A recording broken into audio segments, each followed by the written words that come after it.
The scanner beeped 3 times, then fell silent. Engineer Dex stared at the readings with growing confusion. According to his instruments, the empty rock they had been studying for the past 6 hours was anything but empty. Energy signatures pulsed from beneath the surface in patterns that looked almost organized. Dex worked alone on the survey ship Deep Explorer, mapping dead worlds for the Galactic Mining Consortium. It was boring work that paid well, and most importantly, it kept him away from crowded space stations and chattering aliens. The 4th planet in this forgotten system was supposed to be just another barren rock to catalog and forget. Instead, his deep-range scanners were picking up massive underground complexes, fusion reactors, industrial manufacturing, and strangest of all, biological signatures that registered as something the computer database labeled as human species extinct.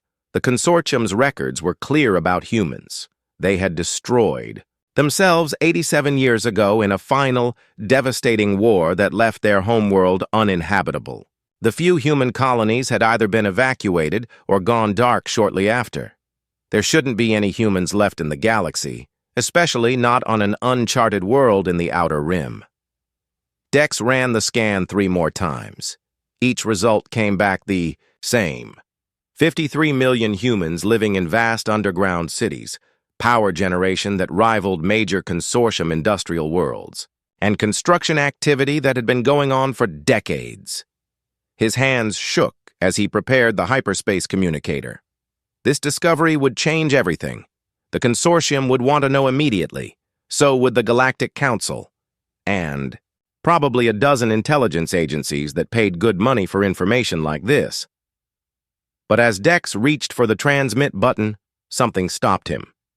The energy readings were changing. Weapons systems were powering up across the planet's surface.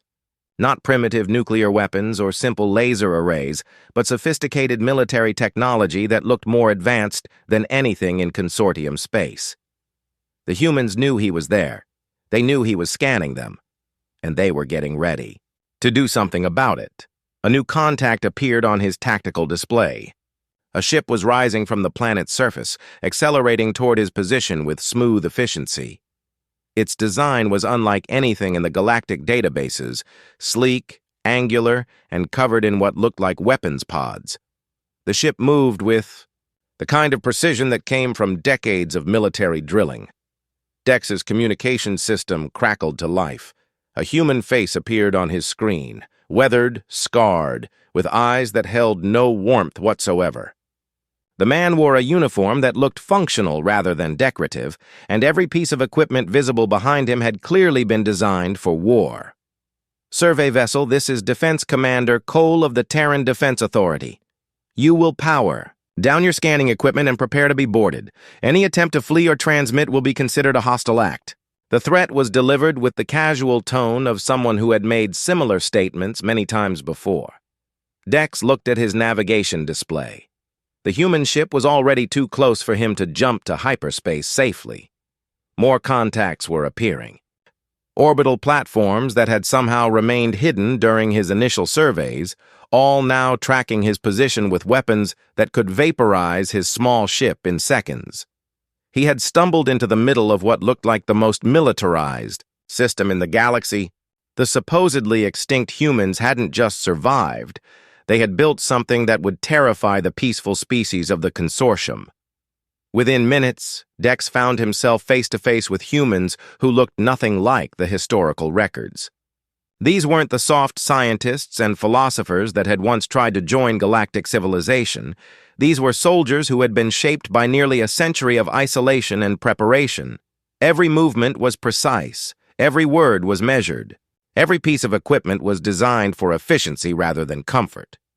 Commander Cole escorted Dex through corridors that felt more like military installations than civilian spaces. The human ship was cramped, utilitarian, and absolutely deadly. Weapons lockers lined every hallway. Damage control stations were placed at regular intervals. Even the lighting was designed to function during combat conditions. "Your people thought we were all dead," Cole said as they walked. "That was the point. We've been very careful to stay hidden while we prepared. Prepared for what? Dex asked. Though he was beginning to fear the answer, Cole stopped walking and turned to face him. The human's smile was cold and sharp as a blade. For war. The Galactic Council thought they could manipulate human civilization and then dispose of us when we became inconvenient. They succeeded in destroying our homeworld. But 12 colony ships escaped before Earth fell. 11 were hunted down and eliminated. We were the last. They entered what appeared to be a briefing room, though every surface was reinforced and every chair could be locked down for high-acceleration maneuvers.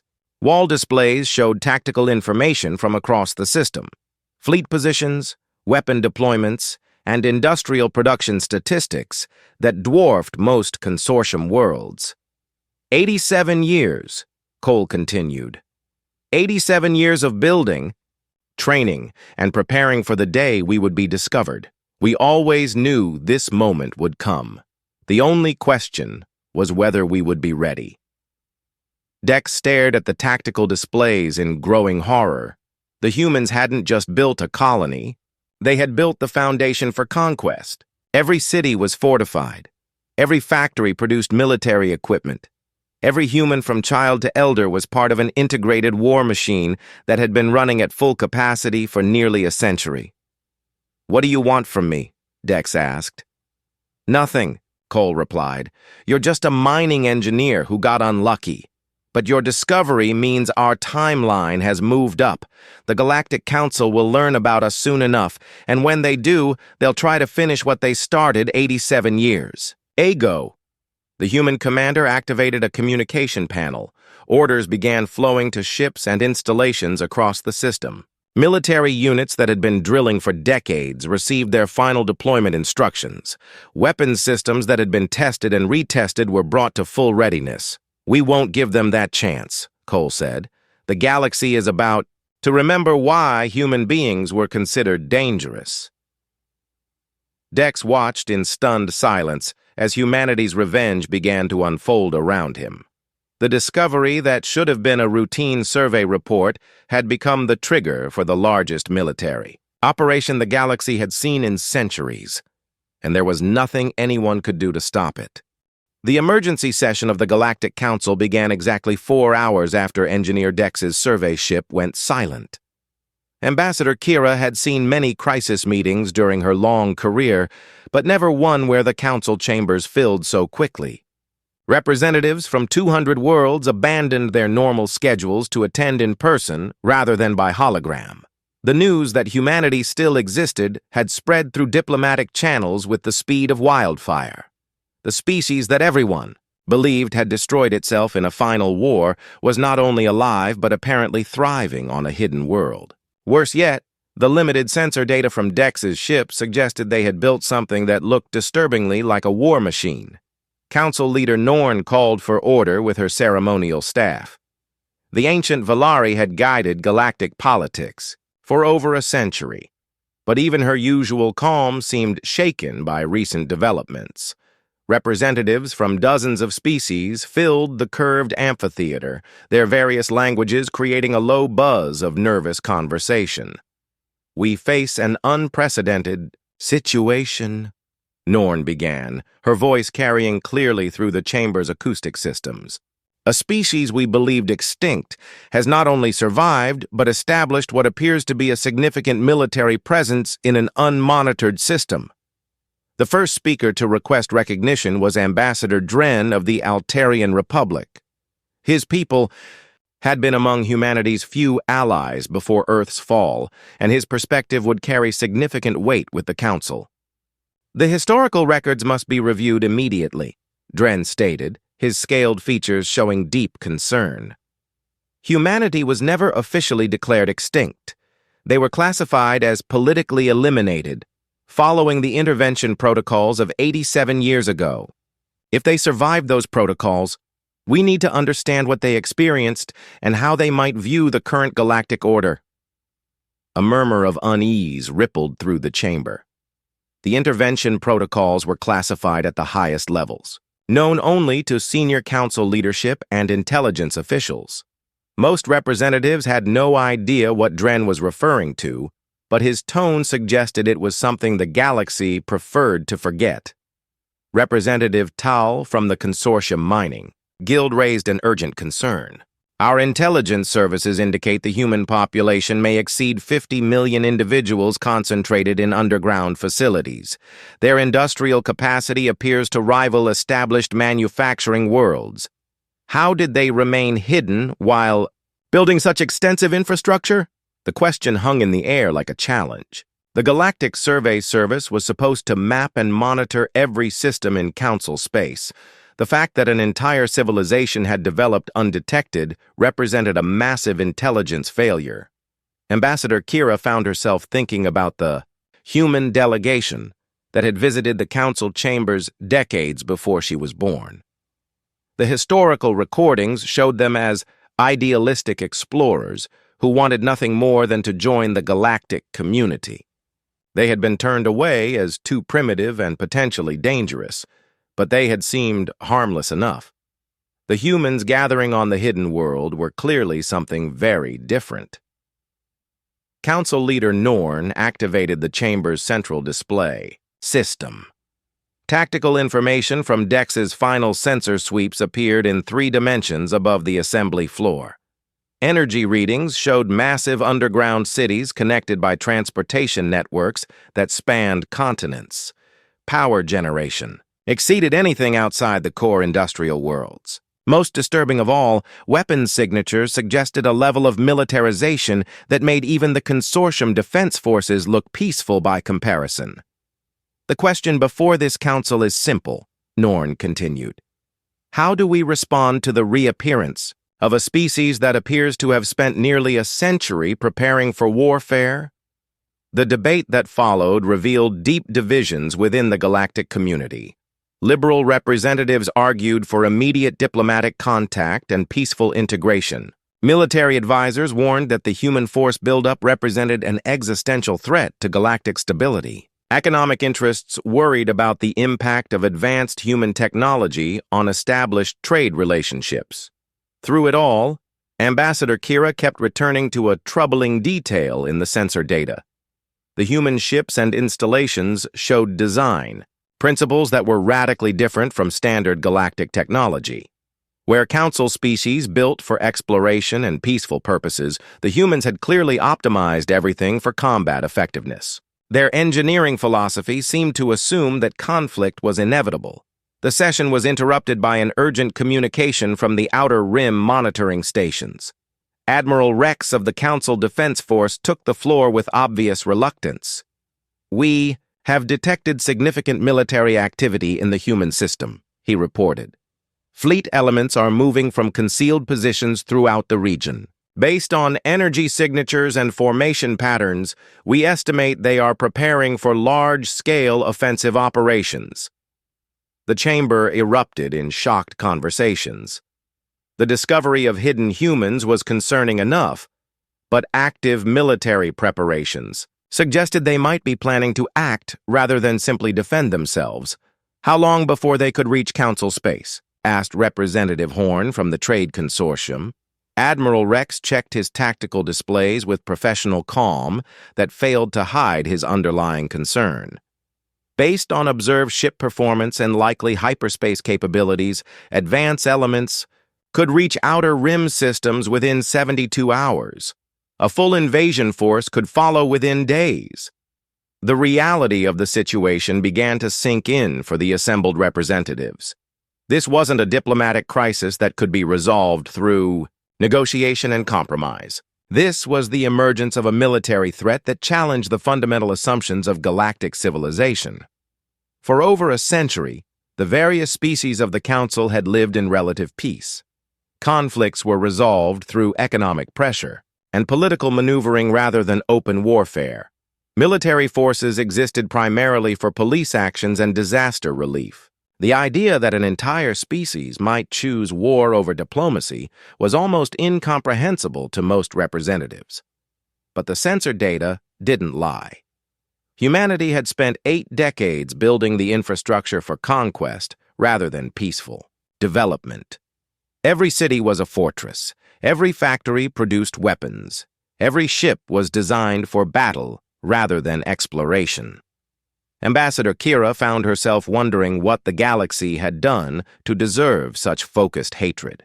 The classified intervention protocols that Ambassador Dren had mentioned seemed to hold the key to understanding human motivations, but those records were sealed far above her security clearance. As the debate continued around her, Kira realized that the galaxy was about to face something it had never encountered before, a species that had chosen war as a way of life. The peaceful civilizations of the Council were about to learn what happened when survival became more important than cooperation. The age of galactic peace was ending, and humanity's return would write the opening chapter of whatever came next. The prisoner exchange took place in neutral space, halfway between the human system and the nearest Council monitoring station.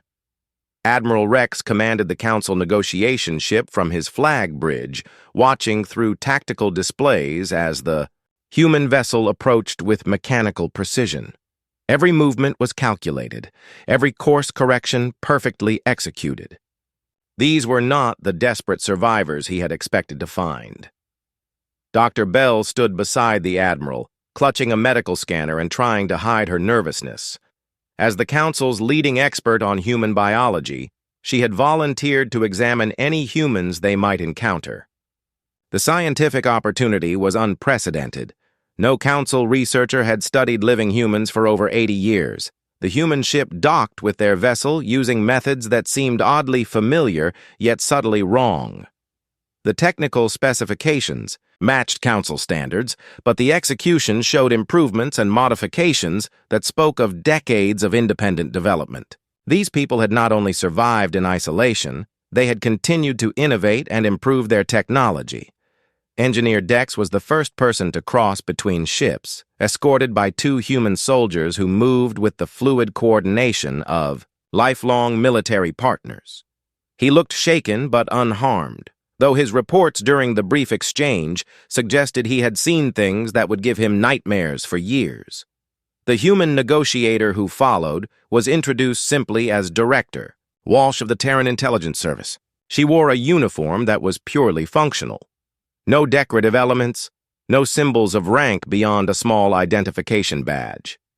Every piece of equipment she carried served a specific purpose, and her bearing suggested someone who had spent decades preparing for exactly this moment. "Thank you for agreeing to this exchange," Walsh said as they gathered in the ship's main conference room. Her tone was polite but carried undertones that suggested politeness was a tactical choice rather than genuine sentiment. "We prefer to handle first contact situations through proper diplomatic channels." Admiral Rex studied the human woman with professional interest. According to the historical records, humans had been roughly equivalent to Council species in terms of physical capabilities and intelligence. Director Walsh looked stronger, faster, and more alert than those ancient recordings suggested. Whatever the humans had been doing during their isolation, physical improvement had clearly been part of the program. "Our Council is prepared to discuss the reintegration of humanity into galactic civilization," Rex began carefully. "We understand that your people have faced significant hardships since the fall of Earth. The galaxy has changed considerably in the past 8 decades. Walsh's expression didn't change, but something cold flickered behind her eyes. "Has it?"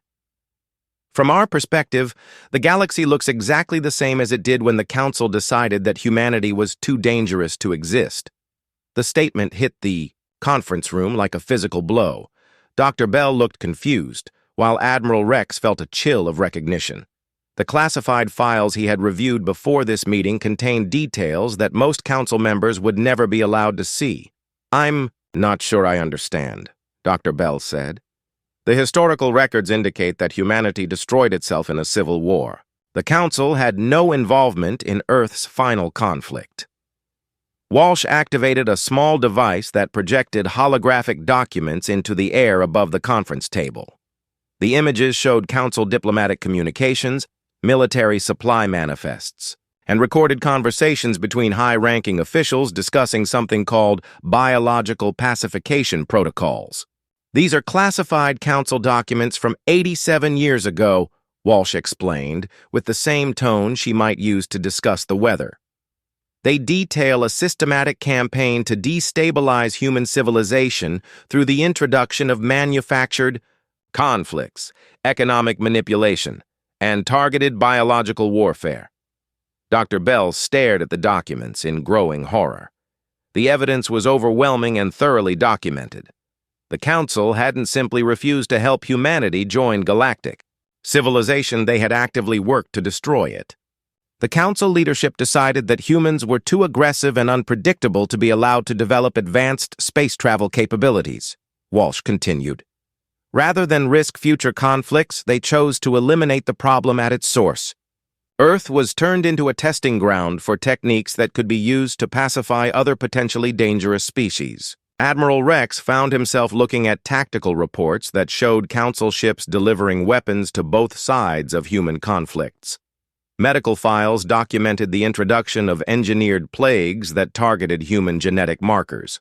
Most damning of all, recorded conversations between Council leaders discussed the operation as a humanitarian method of preventing humanity from becoming a threat to galactic peace.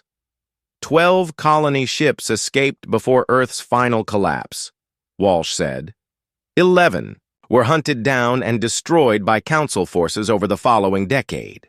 We were the survivors of the 12th ship, and we've spent the past 87 years preparing for the day the Council would discover we still existed.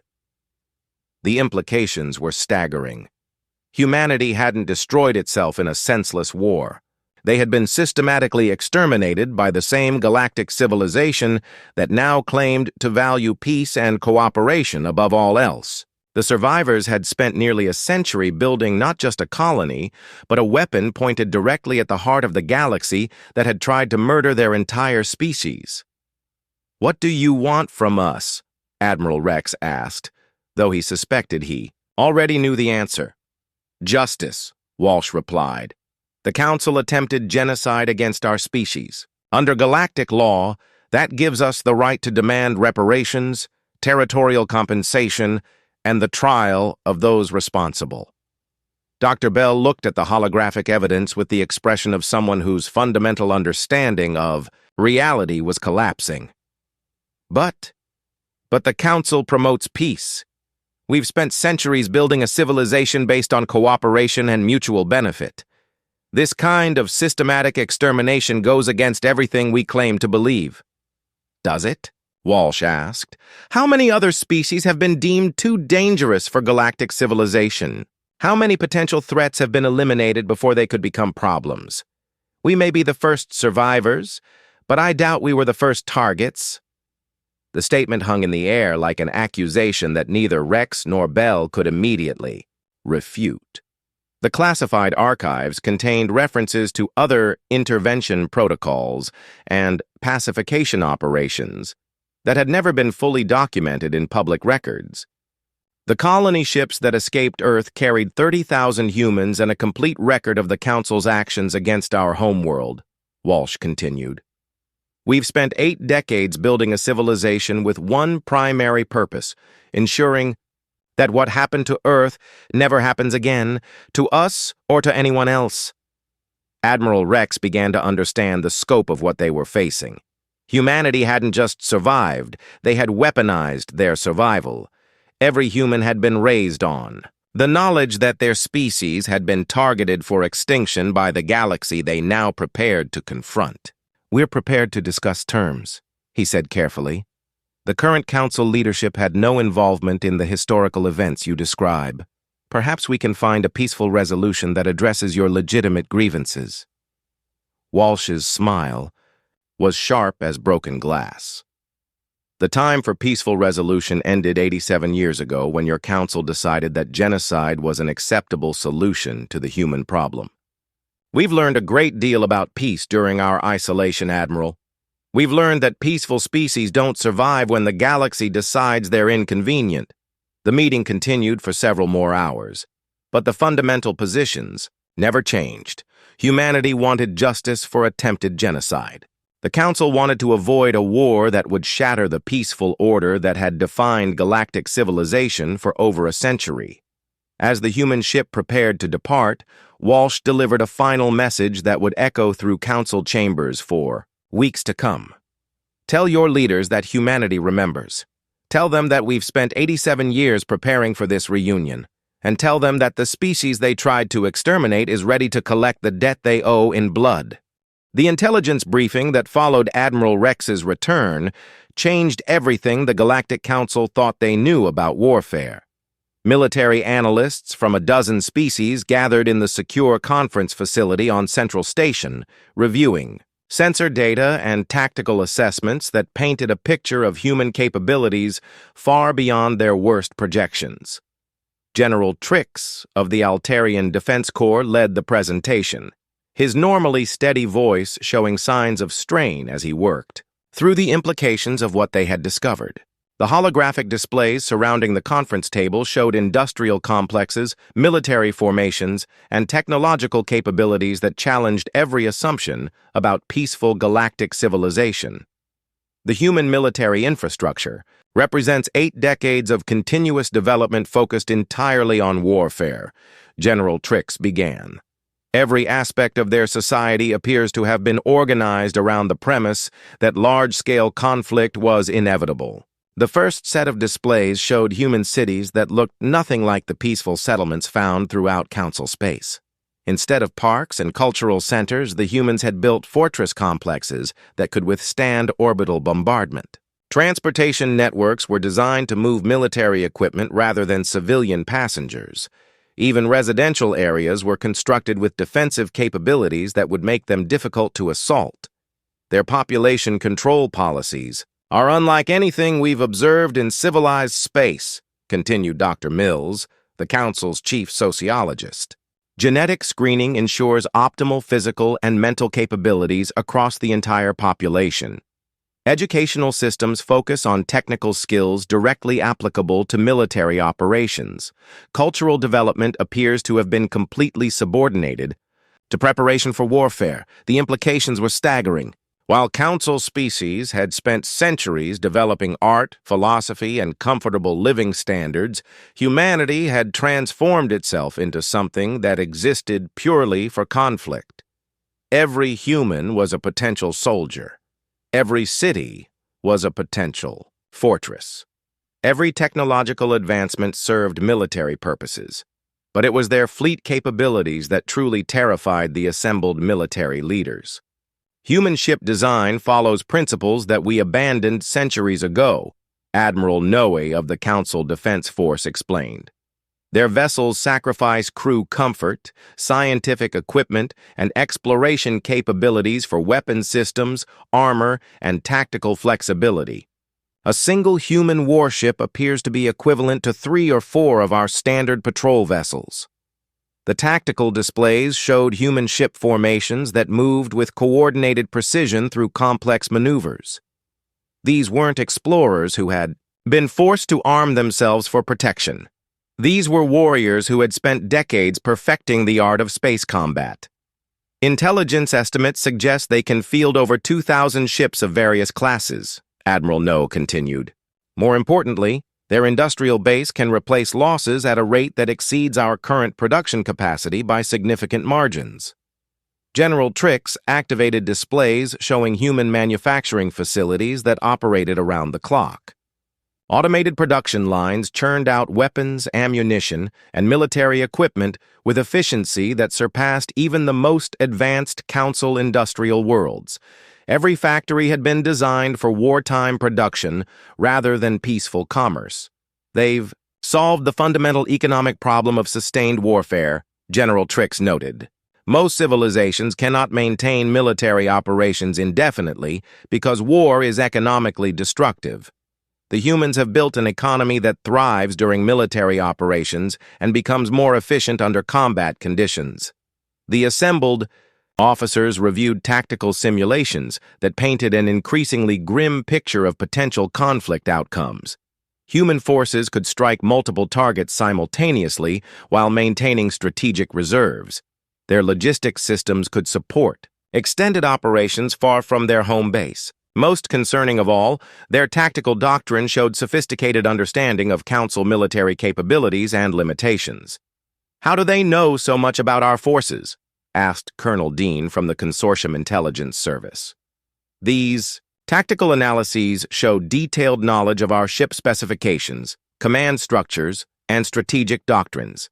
The answer came from an unexpected source. Engineer Dex, who had remained silent throughout most of the briefing, activated his personal datapad and shared intelligence he had gathered during his brief captivity. "They've been watching us for decades," he explained, "monitoring our communications, tracking our ship movements, infiltrating our computer networks. The humans know more about current Council capabilities than most of our own military leaders do." The revelation sent a chill through the conference room. The peaceful Council species had grown accustomed to open communications and shared information systems. The idea that a hostile force might have been secretly gathering intelligence for decades was almost incomprehensible. "They showed me production statistics," Dex continued. "Not just military equipment, but detailed analyses of Council, industrial capacity, resource availability, and strategic vulnerabilities. They know exactly how much we can produce, how quickly we can respond to threats, and where our critical weaknesses lie." Dr. Mills reviewed psychological profiles that painted an even more disturbing picture of human society. The generation that had escaped Earth remembered the Council's betrayal firsthand. Their children had been raised on stories of galactic genocide and the need for revenge. By now, even their youngest adults had known nothing but preparation for the war that was coming. Their entire cultural identity is built around the concept of justified vengeance, Dr. Mills explained. They see themselves as the righteous survivors of attempted extermination.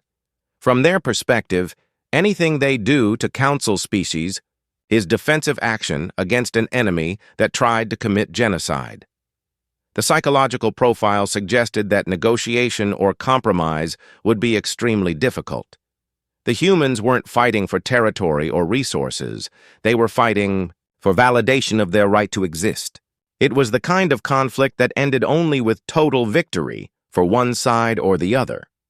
General Trix summarized the strategic situation with professional detachment that couldn't hide his underlying concern.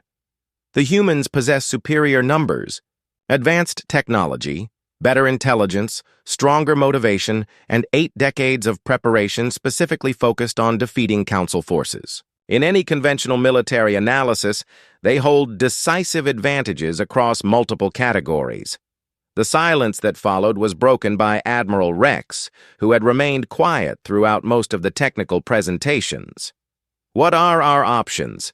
The question hung in the air like a challenge that none of the assembled military leaders wanted to answer. General Trix reviewed his tactical assessments with the expression of someone delivering a terminal medical diagnosis. "We can attempt to negotiate, though intelligence suggests the humans are not interested in compromise solutions. We can attempt to build defensive alliances with non-Council species, though most lack significant military capabilities. We can try to rapidly expand our own military production, though we're starting from a position of severe disadvantage." He paused clearly, reluctant to voice the final option. "Or we can attempt a preemptive strike designed to eliminate the human military capacity before they can launch their planned offensive operations." The suggestion was met with shocked silence. The Council had not engaged in offensive warfare for over 2 centuries. The idea of launching a surprise attack against any species, even hostile humans, went against fundamental principles that had guided galactic civilization for generations. But as the assembled leaders reviewed the tactical projections and capability assessments, the grim mathematics of the situation became impossible to ignore. Humanity had spent 8 decades preparing for this war. The Council had less than 80 hours to decide how to respond before human forces began moving toward their first targets. The age of peaceful galactic civilization was ending, and the species that had tried to prevent human development were about to learn the cost of their historical choices. The final council session began at dawn on Central Station, though the artificial lighting made it impossible to tell day from night in the Great Assembly Chamber. Representatives from every member species had gathered in person, abandoning the usual holographic attendance for the gravity of decisions that would reshape galactic civilization. The chamber buzzed with nervous energy as delegates reviewed classified intelligence reports that painted a picture of imminent warfare on a scale not seen for centuries. Council leader Norn took her position at the central podium with the weight of history pressing down on her ancient shoulders. The Valari had guided the galaxy through economic crises, territorial disputes, and natural disasters, but never anything like the existential threat that humanity now represented. Her opening words carried the formal gravity of decisions that could not be undone. We gather today to determine the Council's response to the reemergence of humanity and their stated intention to wage war against member species. Our military advisors have provided tactical assessments. Our intelligence services have confirmed the scope of the human military buildup. The question before this assembly is simple but profound. How shall we respond to a species that seeks to destroy the peaceful order we have built over centuries? The first speaker was Ambassador Kira, whose review of classified historical documents had given her insights that most representatives lacked. She approached the central speaking platform with documents that would expose secrets the Council had kept buried for nearly a century. Before we decide how to respond to humanity, we must confront the truth about why they seek revenge, Kira began. The classified archives reveal that the Council actively participated in the destruction of human civilization 87 years ago. We didn't simply refuse to help them. We systematically destroyed them through manufactured conflicts, economic manipulation, and biological warfare. The revelation sent shockwaves through the assembly. Most representatives had believed the official story that humanity had destroyed itself in civil wars. The truth that their own government had orchestrated genocide challenged fundamental assumptions about the Council's moral authority. The intervention protocols implemented against Earth included supplying weapons to all sides of human conflicts, introducing engineered plagues that targeted human genetic markers, and manipulating their economic systems to create the maximum possible social instability, Kira continued, reading from documents that had been classified at the highest levels. The goal was not to help humanity develop into a peaceful, spacefaring species, but to eliminate them entirely before they could become a threat to galactic stability. Representative Dren from the Altarian Republic requested recognition to support Kira's revelations. His people had opposed the intervention protocols at the time, though they had been powerless to prevent them. The Altarian government maintains complete records of our diplomatic protests against the human intervention, Dren stated. We warned repeatedly that the systematic destruction of an entire species would create moral and strategic problems for future generations. Those warnings have proven prophetic. The debate that followed revealed deep divisions within the galactic community. Liberal representatives argued that the Council's historical crimes created moral obligations to accept human demands for justice. Conservative factions insisted that past mistakes didn't justify allowing humanity to destroy the peaceful civilization that billions of beings now depended upon. But the most compelling arguments came from military leaders who understood the tactical realities they faced. General Trix presented the final intelligence assessments with the dispassionate clarity of someone who had spent decades studying warfare. Human forces are already moving into assault positions throughout the Outer Rim, he reported. Intelligence indicates they plan to begin operations against lightly defended systems within 48 hours. Their initial targets appear to be industrial worlds and military installations rather than civilian population centers, suggesting they intend to cripple our response capabilities before we can organize effective resistance, Admiral Rex added. Strategic context that made the situation even more desperate. Our best-case scenarios show Council forces being overwhelmed within 6 months of the beginning of hostilities. Human military advantages are simply too significant to overcome. Through conventional defensive operations, the chamber fell silent as representatives absorbed the implications. The species they had tried to exterminate had returned with capabilities that could destroy everything the Council had built. Decades of peaceful development had left them unprepared for warfare against an enemy that had spent 8 decades preparing for exactly this conflict. Council leader Norn called for final statements before the vote that would determine the galaxy's response. The choices were stark. Attempt negotiation with humans who seemed uninterested in compromise, try to build military capabilities that could match human preparations, or launch a preemptive strike designed to eliminate the human threat permanently. Ambassador. Mills from the Trade Consortium made the argument for negotiation. We must attempt to address legitimate human grievances through diplomatic channels. Their demands for justice are based on actual historical crimes committed by previous council leadership. Perhaps reparations and formal apologies could satisfy their desire for revenge without requiring military action. General Trix responded with tactical assessments that suggested negotiation was unrealistic. Human military deployments indicate they are committed to warfare regardless of diplomatic initiatives. Their entire society has been organized around the premise that violent conflict is inevitable. Offering reparations now appears to be too little, too late.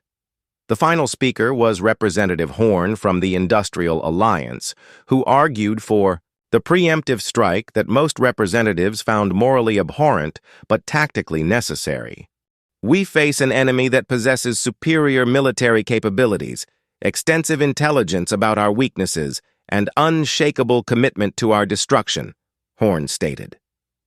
Every day we delay action gives them additional time to strengthen their positions and begin operations against our worlds. If we are to survive as a galactic civilization, we must act immediately to eliminate the human military capacity while such action remains possible. The vote that followed would be remembered as the moment when the age of galactic peace officially ended. Representatives from 200 worlds cast ballots that would commit their species to the largest military conflict in recorded history. The final tally showed a narrow majority supporting immediate military action against human forces. But even as the Council prepared for war, intelligence reports continued to arrive from the human system. The colony that had hidden for 8 decades was revealing capabilities that exceeded even the most pessimistic projections. Orbital installations that had remained concealed were powering up weapons systems that could threaten entire fleets. Industrial complexes were increasing production rates beyond anything thought possible. Most disturbing of all, communications intercepts suggested that the human colony was not acting alone. References to sister colonies and coordinated operations implied that other human survivors might exist throughout the galaxy, all working together to implement revenge against the species that had tried to exterminate them. As Council forces began mobilizing for what military leaders hoped would be a quick preemptive strike, the humans made their final diplomatic statement.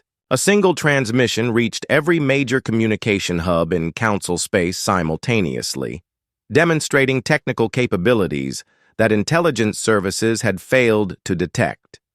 The message was simple, delivered by Director Walsh with the same calm professionalism she had shown during the prisoner exchange. The Terran Defense Authority hereby declares war against the Galactic Council and all member species. This state of hostilities will continue until the Council acknowledges responsibility for attempted genocide against humanity, provides full reparations for damages inflicted, and submits those responsible for intervention protocols to trial for crimes against sentient life. Any Council military forces found in human-claimed space will be destroyed without warning. Civilian populations that do not resist human operations will be spared. Those that support Council military actions will be treated as legitimate military targets. The transmission ended with coordinates for 17 different star systems throughout Council space. Intelligence analysts quickly realized these were the locations where human assault forces would begin operations within hours. The precision and scope of the coordinated attack plan demonstrated military capabilities that surpassed anything in the Council's experience. As alarms began sounding throughout Central Station, Council Leader Norn found herself facing the consequences of decisions made by leaders who had died decades before she was born. The galaxy that had tried to eliminate humanity as a potential threat was about to discover that survival could transform even the most peaceful species into something far more dangerous than anything they had originally feared. The first reports began arriving within 6 hours. Human forces had struck 18 different targets simultaneously, demonstrating coordination across distances that should have made such operations impossible. Industrial worlds found their orbital facilities under attack by fleets that appeared without warning. Military installations discovered that their defensive systems had been compromised by infiltrators who had been gathering intelligence for years. But most shocking of all was the discovery that humans were not fighting alone. The attacks revealed alliance relationships with species that the Council had never suspected of harboring anti-government sentiments. Entire star systems that had seemed loyal to the Galactic Order suddenly found themselves supporting human operations against Council targets. Engineer Dex, monitoring communications from the Central Station Intelligence Center, watched in stunned amazement as the scope of human preparations became clear. The colony he had discovered was just one part of a network that spanned dozens of systems and included millions of humans who had remained hidden throughout the galaxy. They didn't just survive, he realized, as tactical displays showed the full extent of human operations. They've been building this for almost a century. The galaxy never had a chance. General Trix reviewed incoming battle reports with the growing understanding that the Council faced something unprecedented in galactic history. The humans weren't just seeking revenge for past wrongs. They were implementing a systematic plan to overthrow the entire structure of galactic civilization and replace it with something built around the premise that peaceful species were inherently vulnerable to manipulation and extermination. The war that Council leaders had hoped to prevent through preemptive action was beginning on humanity's terms, with humanity choosing the time, place, and scope of operations. 8 decades of preparation had given them advantages that would prove decisive in the conflicts to come. As the first day of warfare drew to a close, it became clear that the galaxy would never be the same. The species that had tried to eliminate humanity had awakened something that would reshape the fundamental nature of interstellar civilization. The age of peace was ending, and the age of human dominance was about to begin. The lost colony had been found, but what the aliens discovered was not a group of desperate survivors seeking rescue. They had found humanity's carefully prepared revenge, and that revenge would burn through the galaxy until every debt from 87 years ago had been paid in full.